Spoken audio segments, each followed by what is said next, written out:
আমার ডান দিকে গঙ্গা, বাঁ দিকে গঙ্গা। এখন চতুর্দিকে গঙ্গাই গঙ্গা, গঙ্গা ছাড়া কিছু দেখতে পাচ্ছি না। গঙ্গায় ডুব দিতেই তো এসেছি। তারা ব্যবসা করে, তো তাদের ব্যবসা তো কম বেশি করতেই হবে। আরে কাউকে উপরে উঠতে হবে, কাউকে নিচে নামতে হবে, সেটাকে পাপ বলা যায় না। আমাদের ইন্ডাস্ট্রিতে খুব একটা পাপী লোকজন নেই। স্বল্প পাপী, বাচ্চা পাপী, মিষ্টি পাপী আছে, পাপী নেই কেউ।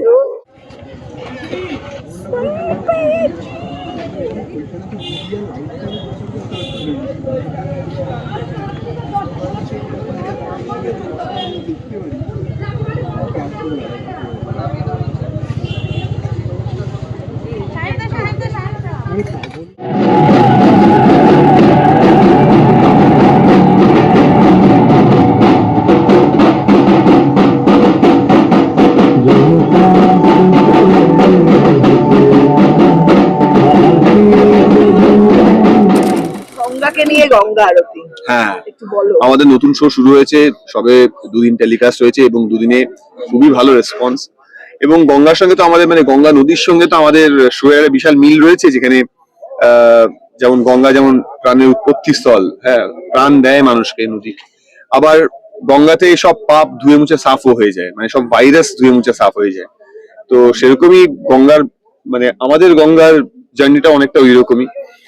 তো এবং সেই ভাইরাস ধুয়ে মুছে সাফ করতে তার সঙ্গে স্যানিটাইজার বাবু, মানে অর্থাৎ আমি অর্জুন চ্যাটার্জি, আমিও তার সঙ্গে একসঙ্গে এই যাত্রায় যোগ দিয়েছি।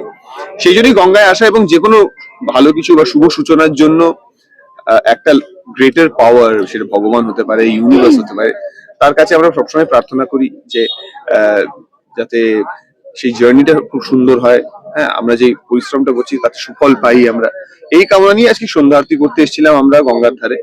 এবং আশা করছি যে আগামী দিনে অর্জুন এবং গঙ্গার এই জীবন যাত্রাটা, এটা মানুষের খুব পছন্দ হবে, তারা খুব এনজয় করবে আমাদের জীবনের এই গল্পটা।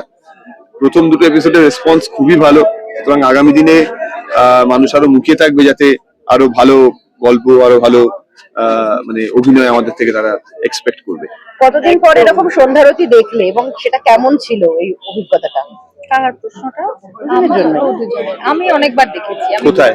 আমি বেনারসে গেলে যতদিন থাকি ততদিন দেখি, প্লাস আমি মাঝে মাঝে গঙ্গার ঘাটে দিক ওদিক যাই। শোভাবাজারেও হয়। হ্যাঁ, ওটাই বললাম।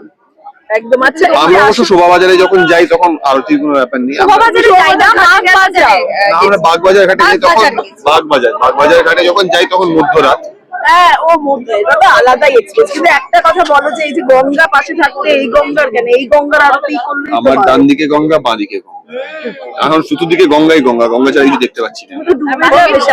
গঙ্গায় ডুব দিতেই তো এসেছি। আচ্ছা, বলছি তুমি বললেন না যে গঙ্গায় সব পাপ ধুয়ে যায়, ইন্ডাস্ট্রির কাকে তুমি তার পাপ ধোয়াতে গঙ্গায় চোখাতে সব? ইন্ডাস্ট্রির কাকে? পাপ ধোয়াতে একটা নাম তোমাকে নিতে হবে। দুজনকে। ইন্ডাস্ট্রিতে পাপ করে এরকম কেউ নেই, সবাই পবিত্র।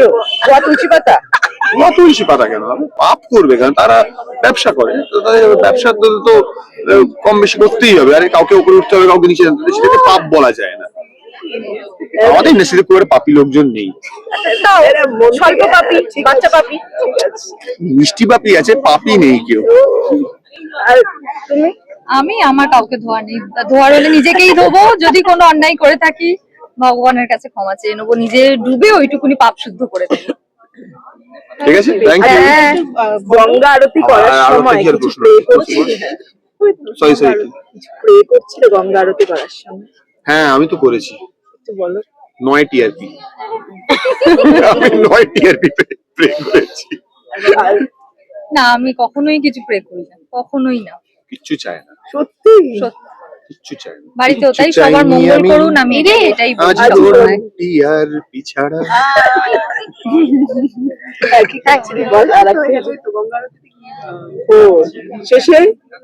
শেষে এটাই বলার যে প্রত্যেক দিন রাত 9টায় স্টার জলসায় আসছে গঙ্গা এবং অর্জুন এবং তাদের জীবন কাহিনী।